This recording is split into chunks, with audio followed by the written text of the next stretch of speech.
పేరు శిరీష. మా అమ్మ వాళ్ళది నిట్టూరు.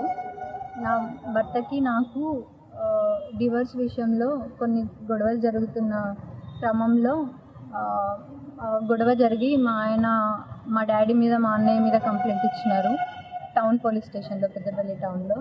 నేను వెళ్ళి పెద్దపల్లి ఉమెన్ పోలీస్ స్టేషన్లో కంప్లైంట్ ఇచ్చాను.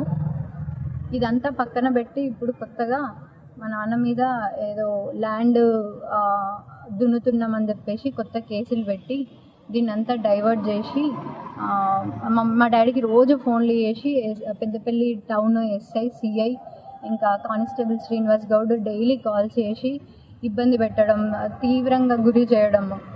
రోజు రా, మేము డీల్ చేస్తాం, నువ్వు కోర్టుకు పోవాల్సిన అవసరం ఏంది అని అనడం. మేము కోర్టుకు వెళ్ళే తేల్చుకుంటాం, మాకు ఇక్కడ న్యాయం జరగదని అనిపిస్తుంది అని.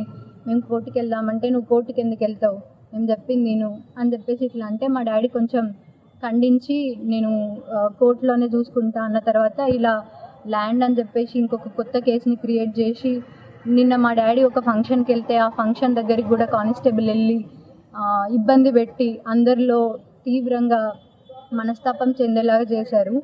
అలా అయిన తర్వాత మా డాడీ ఇంటికి వచ్చి మందు తాగి సూసైడ్ చేసుకున్నారు. ఇప్పుడు హాస్పిటల్లో క్రిటికల్ సిచ్యువేషన్లో ఉన్నారు. ఇది జరిగింది. దీని అంతటికీ కారణం కేవలం Peddapalli town SI, CI Srinivas Goud constable.